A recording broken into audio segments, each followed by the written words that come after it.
Buenísimo, Osvaldo, genial. Eh, vamos a entrar ahora, si les parece, en como habíamos acordado en la sesión de preguntas.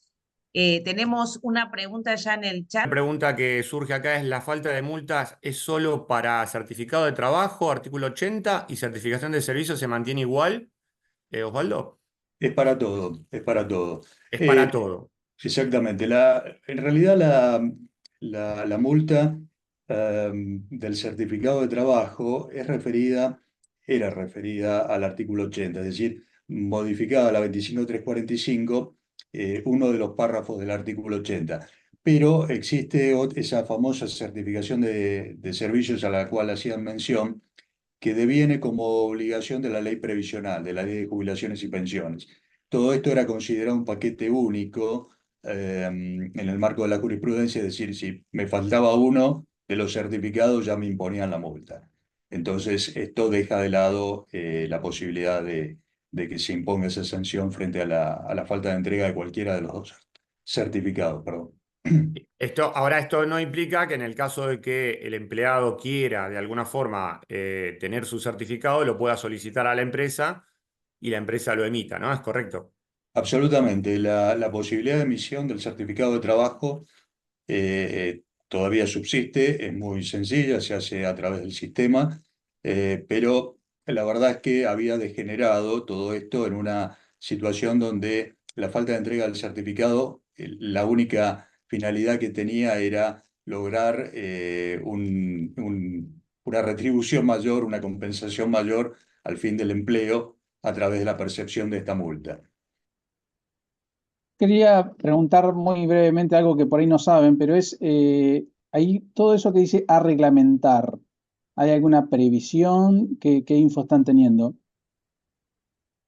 Bueno, ahí hay alguna previsión de los temas que tocamos hasta ahora. Lo que está a reglamentar es la simplificación registral.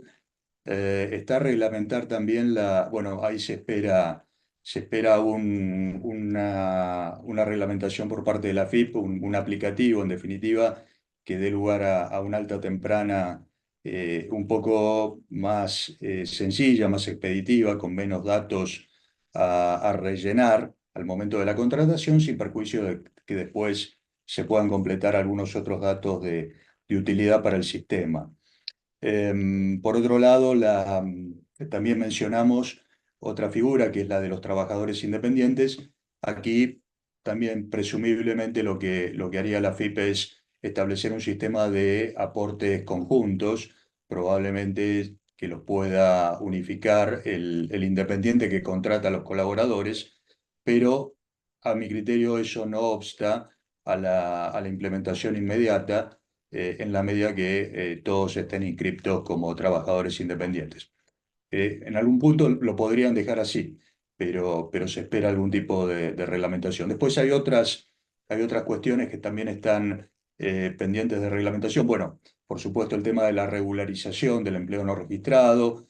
Ahí no solo la condonación de aportes y contribuciones, que es lo más importante en la generalidad de los casos, la condonación de multas, por supuesto, intereses, um, sino, bueno, esa condonación se prevé para las empresas en general en no menos de un 70%, lo cual ya es bastante interesante, pero para las pymes se espera, en esta reglamentación que probablemente salga en las próximas horas, próximos días, se espera un 80% de condonación y para las micropymes un 90% de condonación, lo cual sería fantástico porque todos sabemos que ese nicho de empresas evidentemente se ve muy afectada por estos pagos y le pesan mucho en los números y a veces hasta han hecho imposible la prosecución de algunos negocios. Continúo con otra. A ver, dentro de lo que es la presunción de la existencia del contrato laboral, ¿en qué casos de contratación hay que tener cuidado? Y si tenés algún ejemplo en este caso, Osvaldo. Sí, la presunción sigue existiendo, es decir, Yo tendría que tener cuidado si contrato como un trabajador independiente, monotributista autónomo, que está completamente integrado a mi estructura funcional, es decir, lo hago venir a la oficina con un horario de 9 a 17, le pago un salario, una compensación homogénea todos los meses, hay facturación correlativa, em, sigue órdenes, depende económicamente de este salario para su subsistencia y a su vez el producto de ese trabajo le es ajeno, es decir, lo apropia la empresa de forma tal que no tiene una verdadera independencia. Entonces ahí yo les diría, sigamos teniendo cuidado. La buena noticia es que podemos contratar profesionales, oficios, obras sin generar esta relación de dependencia. Inclusive podemos contratar independientes con colaboradores que también me excluyen la relación de dependencia. Excelente. Y el contrato a prueba, había un punto ahí en este caso que es importante entender, es, ¿se puede cancelar el contrato en cualquier momento dentro de los 6 meses que tenemos ahora dentro del proceso? Y en el caso de que sea así, si hay que pagar alguna indemnización al respecto. Sí, el contrato hoy la extensión del periodo de prueba se da mínimamente a los 6 meses. Por convención colectiva se podrá extender a 8 y en micropymes, en pequeñas empresas, se podrá extender a un año, lo cual es bastante ventajoso. Pero se mantiene la posibilidad de extinguir el contrato en cualquier momento durante el periodo de prueba, ya sea a los 3, a los 4, a los 6 meses. Lo que sí no se ha modificado es el artículo de la Ley de Contrato de Trabajo, el 231, que se refiere al preaviso, de forma tal que si yo extingo sin dar el preaviso efectivo dentro del periodo de prueba, voy a tener que pagar los 15 días de indemnización sustitutiva que hasta el momento estaban vigentes. Dicho sea de paso, siempre me va a convenir extinguir el contrato en forma inmediata y pagar el preaviso, porque nadie que es preavisado queda en una empresa prestando sus servicios con el mismo compromiso que antes, ¿no? Perfecto. Osvaldo, buen día. ¿Te puedo hacer una pregunta? Sí, sí, adelante. Los contratos que inician previos a que salga la modificación del periodo de prueba, ¿qué plazo se toma ahí? Y ahí Eh, estamos con los 3 meses, porque en realidad en el periodo de prueba la interpretación más amplia es que em, aplica a las nuevas relaciones ok, iniciadas a partir del 9 de julio, que es el momento de perfecto. inicio. Ok, gracias. No, por nada.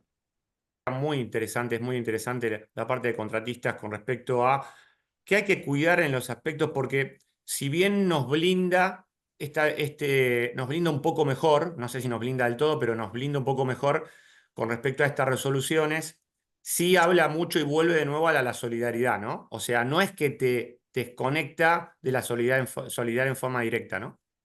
No, no, la solidaridad sigue existiendo, lo que sí se limita a los trabajadores afectados al servicio dentro del periodo en el cual la empresa usuaria utilizó su trabajo, ¿verdad? Es decir, no lo lleva a periodos anteriores donde pudieron estar afectados a otro objetivo, a otra empresa a través del contratista. Sí, siguen las prevenciones de siempre, que normalmente uno recomienda, quita cumple con sus obligaciones laborales y previsionales, y tampoco dejemos de lado la posibilidad de buscar un contrato que contenga cláusulas de indemnidad, etcétera, que eso siempre blinda un poco más la cuestión. Sí, claramente, a mi modo de ver, no sé si va a pasar en el mercado, pero debería reducir los márgenes con los cuales los contratistas tratan también de cubrirse, obviamente, frente a los reclamos que luego las empresas principales le trasladan en caso de sufrir una contingencia.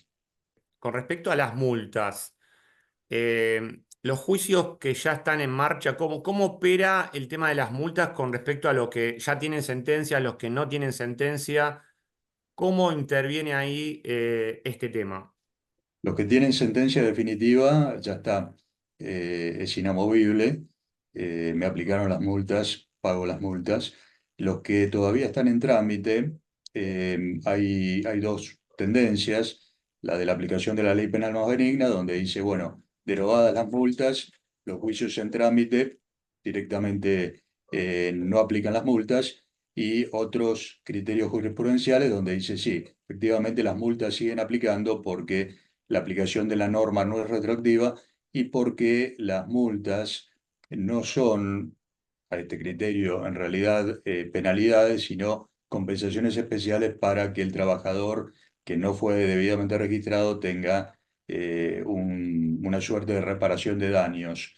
Yo coincido con la primera interpretación, las multas están derogadas y a los juicios en trámite deberían aplicarse. Pero es cierto que la Cámara Nacional de Apelaciones del Trabajo, que es un poco, tiene, digamos, jurisdicción en la ciudad de Buenos Aires, es muy seguida por la provincia de Buenos Aires también, obviamente, pero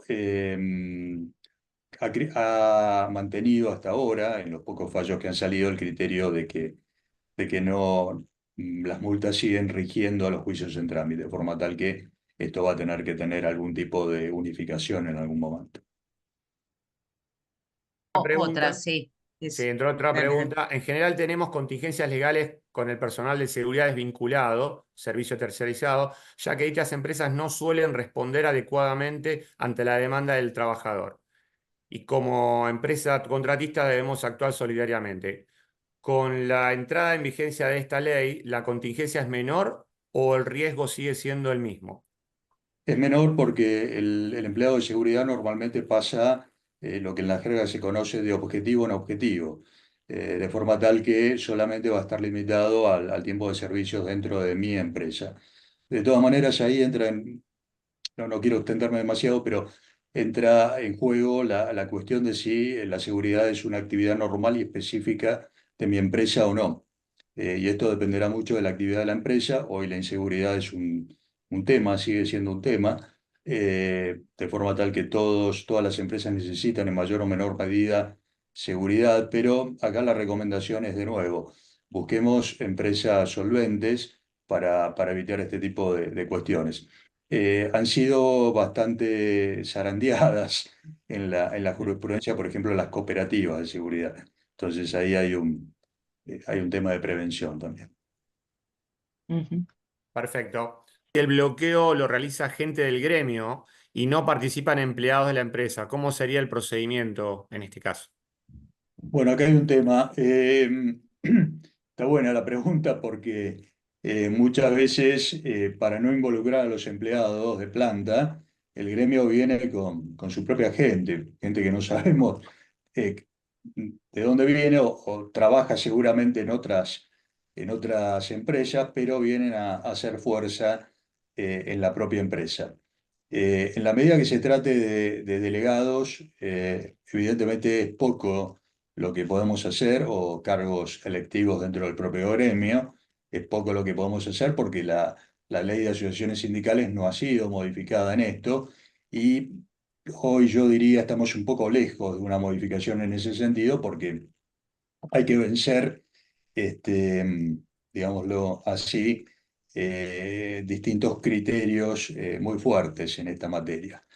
Pero bueno, yo podría convocar, hacer la denuncia de este bloqueo, porque en definitiva impiden el ingreso-egreso de cosas, personas, etcétera. Entonces, podría dar lugar a la intervención de las fuerzas policiales y podría dar lugar también a una acción judicial o intervención de una fiscalía que diera lugar a la denuncia rápidamente y que un juez ordene el cese de estas medidas. Hasta el día de hoy, o hasta un tiempo muy próximo pasado, la justicia penal, uno iba por default a hacer la denuncia penal cuando me bloqueaban, y la justicia penal me decía, bueno, ¿sabes qué? Las cuestiones sindicales no son judiciables, entonces arreglate, yo no le voy a dar curso a esto. Hoy por hoy creo que hay plafón para ir un poquito más allá, porque, bueno, el daño existe, la ilegitimidad de la medida existe, y si bien no se ha aplicado en la historia, y cuando se ha aplicado ha sido de una manera muy poco efectiva. Lo cierto es que la ley de asociaciones sindicales prevé también la posibilidad de sancionar a los sindicatos que llevan adelante medidas ilegítimas. ¿Qué ocurría? Que el Ministerio de Trabajo no era muy proclive a declarar la ilegalidad de una huelga o de una medida de fuerza. Dicho sea de paso, entre paréntesis, rápidamente, la única medida de fuerza que tiene sustento constitucional y sustento legal en la medida que debe ser decretada por el sindicato con personería gremial es la huelga. El resto, el paro, me quedo ocupando la planta, bloqueo, sabotaje, etcétera, etcétera, eso es ilegal. No tiene ningún tipo de recepción constitucional ni legal. Lo que pasa es que en la práctica se llevaron adelante y la autoridad administrativa laboral no ha declarado la ilegalidad de la huelga, y judicialmente en muy pocos casos donde se planteaban cuestiones de despidos individuales. Excelente. Una pregunta, Osvaldo, con respecto a esto mismo que estamos hablando, como para recomendar, en el caso de que se genere un bloqueo frente a esta nueva modificación, entonces primero deberíamos identificar quiénes son los que están realizando el bloqueo. En segunda instancia, hacer un acta de constatación como para realmente entender, confirmar que se está generando el bloqueo, y después a partir de ahí hacer las presentaciones judiciales. ¿Es correcto?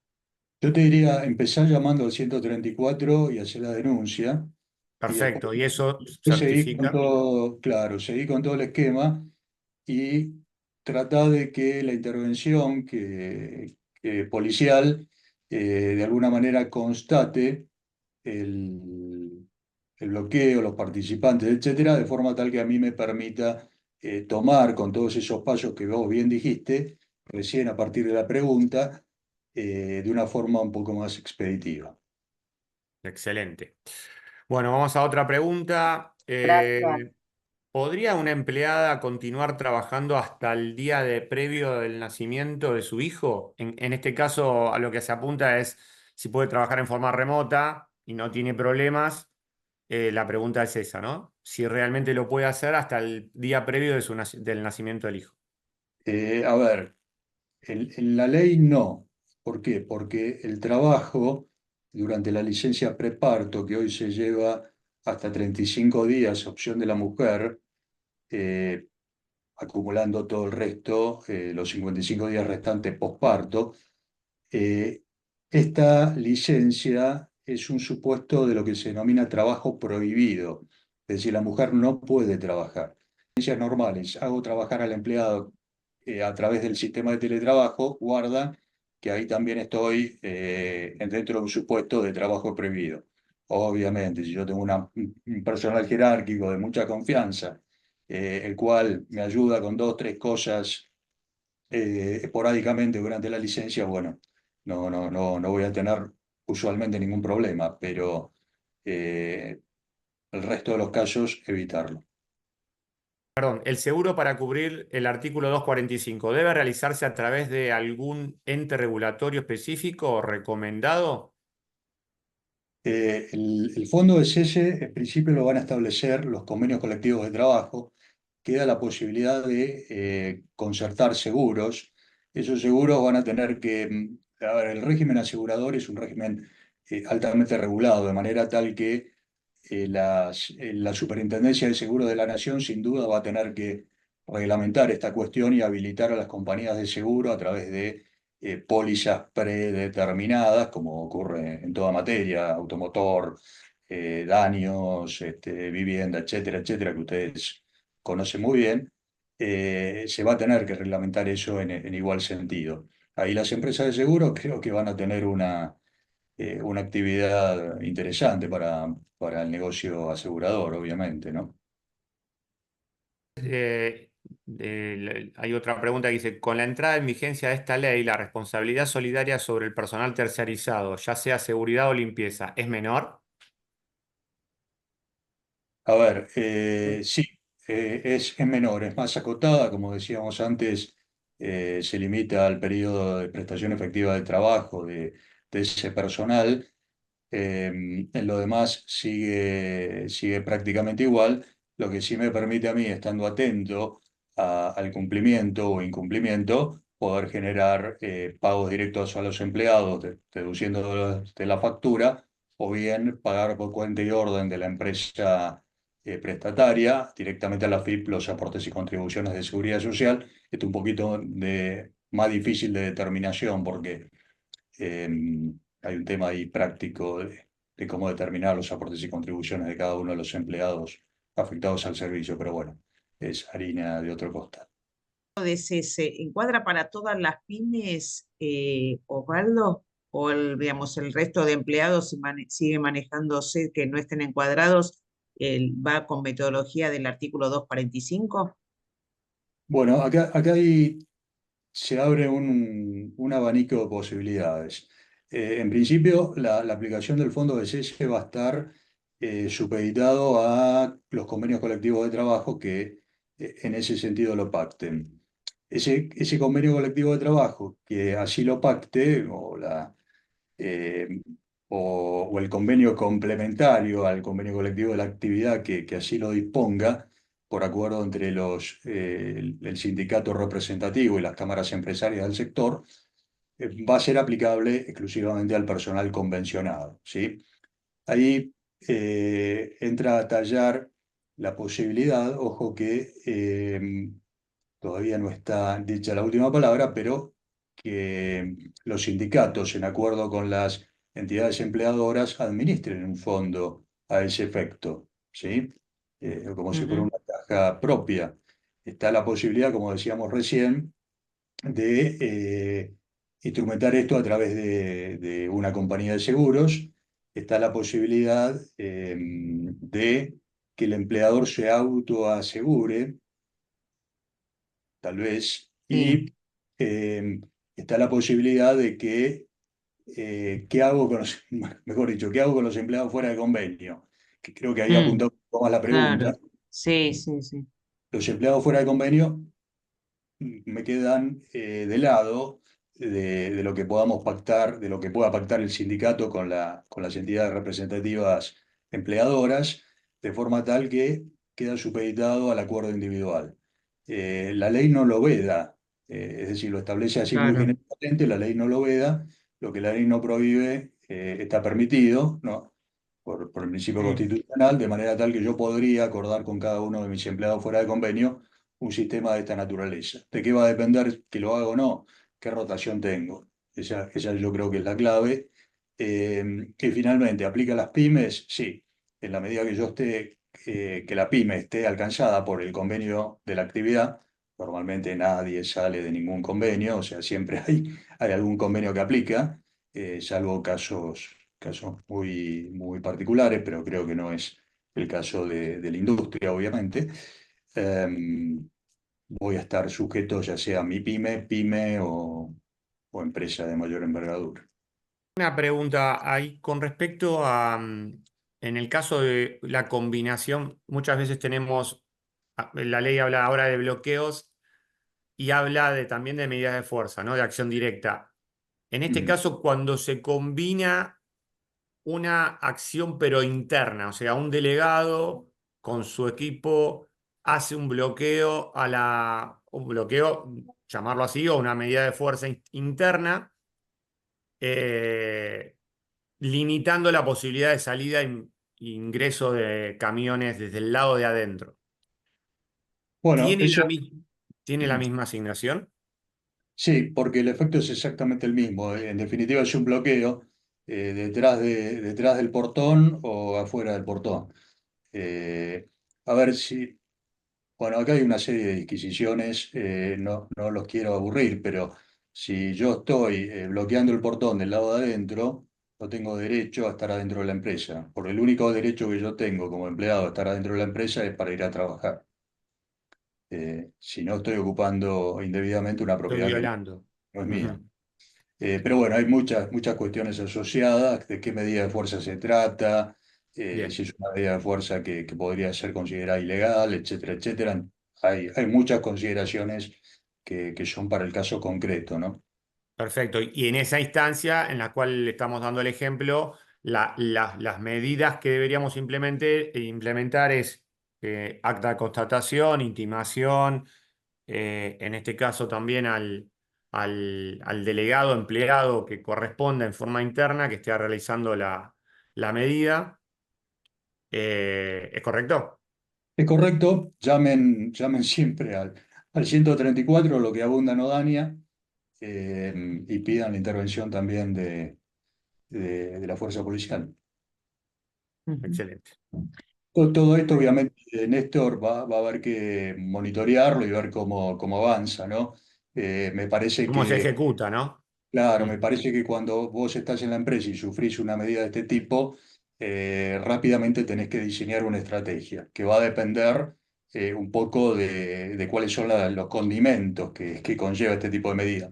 A veces las medidas son un poquito más sutiles, ¿no? Entonces van y vienen, hace difícil catalogarlas, ¿no? Clasificarlas. Entonces ahí hay un poquito de viveza del gremio, que por supuesto se las sabe todas, entonces también Sí. hay que actuar Sí, en consecuencia. No lo digo mal esto, lo digo por una cuestión de índole práctico, ¿no? Todos tenemos experiencia en ese sentido. nomás un párrafo, y disculpen la interrupción, pero nosotros de la Cámara Empresaria, al tratarse de un parque industrial, la mayoría de los asistentes, y o pueden ser parte de otro parque, eh, digamos, también puede bloquearse el parque, puede bloquearse un acceso al parque. Correcto. Entonces, hemos visto con muy buenos ojos el tema de lo que salió en el boletín oficial del protocolo antibloqueo. De hecho, varios parques de la provincia de Buenos Aires ya se han juntado. En Pilar hemos recibido la visita del señor Martín Culato, ¿sí? Que es el responsable que trabaja en el Ministerio de Seguridad de Nación, informándonos sobre todos los cambios, y porque básicamente lo que el Ministerio de Seguridad quiere es que haya, digamos, seguridad para poder trabajar, el derecho a trabajar, ¿sí? Ya sea entrar a una fábrica por quien no tenga problema o entrar a un parque industrial. Así que nada, desde la Cámara del Parque Industrial de Pilar estamos siguiendo esto y vamos a trabajar en un comité de seguridad para ir profundizando esto sobre ese eje, así que después, como bien decías vos, Osvaldo, y todo el equipo, iremos viendo al andar, ¿no? Pero que haya estas herramientas y que esté esta política nacional de cuidar el trabajo, no solo es bien visto por la Argentina, sino por el mundo. Así que lo auguramos con buenos ojos, lo vemos bien. Sí, es Bien. realmente una medida disruptiva en lo que veníamos experimentando hasta ahora. Disruptiva en el mejor sentido, ¿no? Es un poco algo muy esperado. Acá están en pugna dos derechos, el derecho constitucional de huelga y el derecho constitucional a trabajar, a ejercer industria lícita, de manera tal que ninguno es mejor que el otro ni prevalece sobre el otro, pero ese derecho a trabajar siempre debe ser garantizado, particularmente cuando la medida no es huelga, sino que es de otro tipo que la podría convertir tranquilamente en ilegal. Ujú. Perfecto.